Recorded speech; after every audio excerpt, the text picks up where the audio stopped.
Ayan. Napakasakit po pakinggan na kami daw, yung aming team sa PDP, ay parang nagbibinta lang daw ng suka, tapos binigyan ng COC. Anong tingin niyo kay Atty. Hinlock? Abogado yan! Correct. Atty. Jimmy Bullock, abogado yan!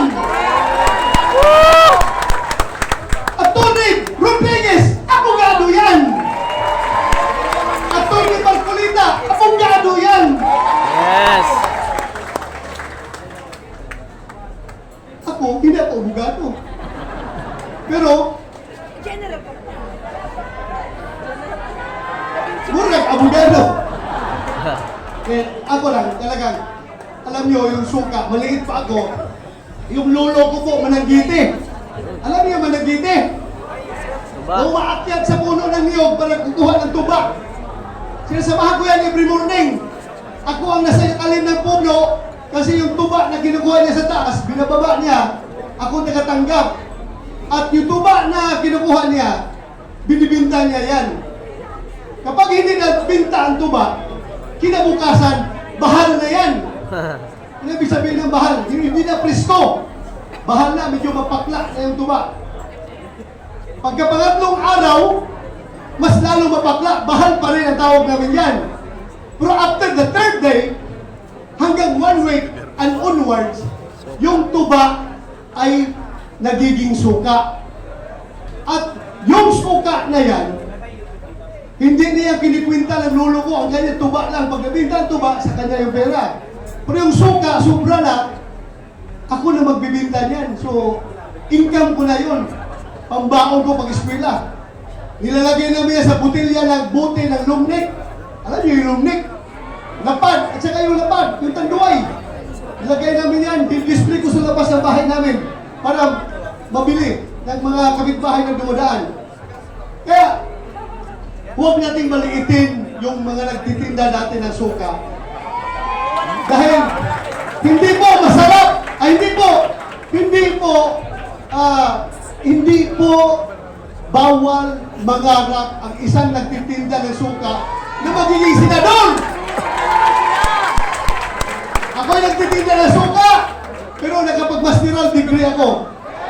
Nakapag-doktor of philosophy ako. Naging CPNP pa ako. At ngayon, naging senador pa. Yes. Kaya sa lahat ng nagtitinda ng suka dyan, malaki ang tsansa niyo na magiging senador. Hindi kasi, ito mga tao na lumaki sa layaw, yung hindi kumakain ng pagkain ng mahirap, baliwala sa kanila suka. Pero sa ating mga mahirap, very essential ang suka sa ating kusina. Dahil hindi masarap ang tuyo, hindi masarap ang bulag, hindi masarap ang daing kung walang suka. Kaya, sige lang, Medyo may... tawagin ninyo kaming Team Suka. Okay lang. Team Suka, basta importante, kami ang nagpapasarap sa ulam ng mga taong mahihirap. Good! Kasi kung walang suka, hindi masarap yung daing, yung tuyo. Masakit masyadong malunok yung kanin na ang presyo ay tag 50 pesos, hindi 20 pesos, ha? Hindi 50 pesos ang kilo ng bigas. 50 pesos to 58 pesos. Minsan nakabot pa ng 60 pesos. Kami po ang tumutulong na malunok ng ordinaryong tao yung kanin na mahal. Dahil sa suka na sinasawsaw yung bulad. So okay lang, tawagin nyo kaming Team Suka, no problem. Basta kami ang suka sa buhay ninyo. Ha?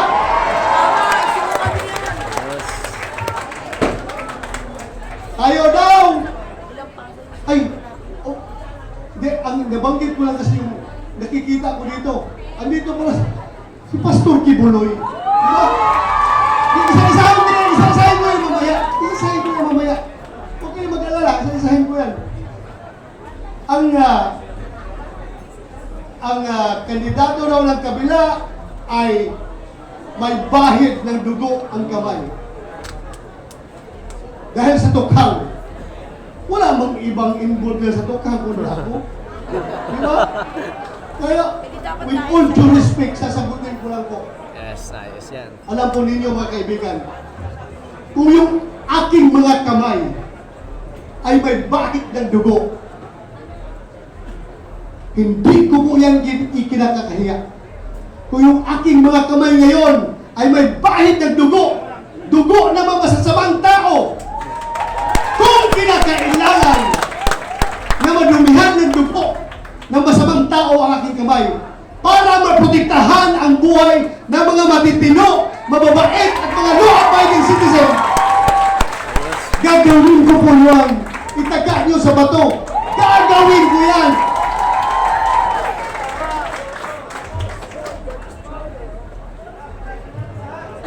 Alam nyo, ang uplan ko kang napakaganda po.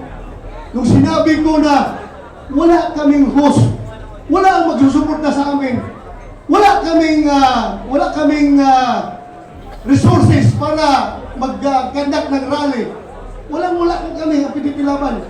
Kaya kami ay maggawa na lang ng tukhang na pangangampin. Pagkakapan niya, magtutukhang nyo lang, tuktukan nyo. Puntahan lahat ng bahay na pwedeng kaya puntahan, katukin. At pag open ang pintuan, nakangisi yung may-ari. Oh, salamat. Makiusap ako, pwede niyong ibuto kami, mga pinipilaban at buong team ng suka. Hanggang na niyo kami. Pero pag open ang pintuan, nakasimangot, sorry po, hindi po okay lang po, alis kami. So yun na po ang discard na gagawin namin. Then wala kaming pundo. Wala kaming pundo. Kaya sundutin ko na lang rin yung sinasabi. Sinasabi kanina ni Atty. Jimmy Bundok na kami sa Senado, Senator Bongo, Senator Robinson Padilla at ako, wala po kami magagawa kahit anong gawin namin. Objection, Your Honor, Mr. President. Objection, Mr. President. O kung hindi kami pakinggan, kahit na mag-walk out kami, hindi, wala pa rin mangyayari. Dahil numbers game yan. Majority rules. At tulad kami, we cannot the majority. Kaya, kailangan namin ang suporta. Kung kami pabalikin ninyo sa Senado, kami ni Senator Bongo, talagang kailangan namin na makakasama Atty. J.B. Hinlo, Atty. Rodriguez, Atty. Raul Lambino, Atty. Marcolita. Napakagaling na abogado. Kailangan natin. At ang pinaka-importante, si Pastor Apollo Tibuero. Yes.